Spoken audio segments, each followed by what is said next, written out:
Well, it's 9 degrees outside and a blizzard's on the way, but I'm nice and toasty in the garage and just taking the time to have some fun and see what I can get into. So this is that bike I started getting into and tearing it apart and making the thoughts kind of go. And what I started with was making a drive for the back wheel with a hub like I talked about in the other bike, and this is what I had laying around. Unfortunately, I think the gear ratio is going to be too small for that 2-stroke higher revving motor, and I decided to take a ride to the scrapyard, and for $5 I came up with that bike, and the wheels are on it are 18s, 16s, 18s, something like that. So I did the same. I cut out the center of that rim. It's a steel wheel, and I'm going to use that as my pulley for the back, and I want to use a serpentine belt, I think, drive system. And this is the rim off the other bike, as you can see, and pretty much that's going to be what my ratio is.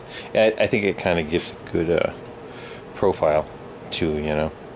So for fine tuning, what my thought is, if I'm geared too low, actually either way, if I'm geared too low, I could always go bigger on the pulley on the motor, and it makes a much greater difference for the size difference, you know. Not that I can go much larger on this one anyway, but anyway. So that's what I'm thinking, and then I was going to try to figure out what I wanted to do for space between the two of them, and I got to keep it, I don't know, about an inch. I need to stay about an inch away from the one below it, height-wise, to make it so that I have clearance of the tire and the belt doesn't hit anything.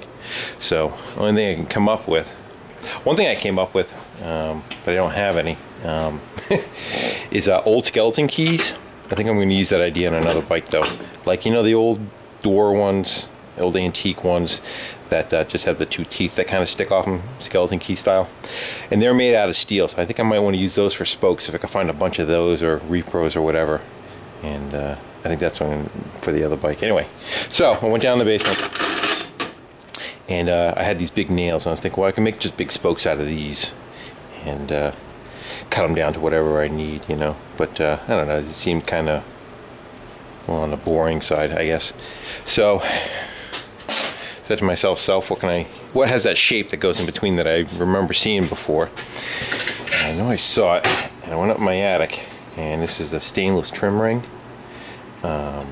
for Mustang GT wheels. So someone's going to be pissed taking an actual trim ring, but too bad. So that, my thought ends being, let me see how it lines up to the wheels. So I plopped that on there, and as you can see, with it sagged all the way down on one side, there's about 3/16 of an inch of a gap. So I figure if I split the difference, I could probably actually just jump that with a weld and make that my adapter, and then go down to that guy. Let's hold it and do it at the same time. I'm gonna dump the whole thing on the floor, bike and all. Alright, come on. So I'm thinking like that, and to give the wheel a really cool looking profile, you know.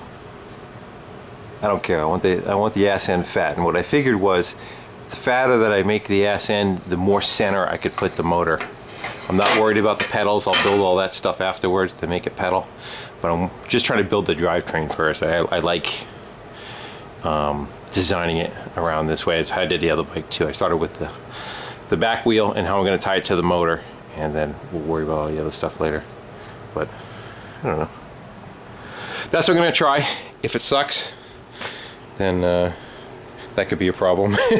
But what I'll try doing, if it does, I'll just cut all this off, and I'll go back to the nails, and I got another rim yet that I can go play with. So I could do part 2, you know. I just gotta watch I don't kill this rim too bad. So alright guys, well, I'm gonna shut you off here, and I'm gonna have at it and see what comes. So stay tuned. Bye.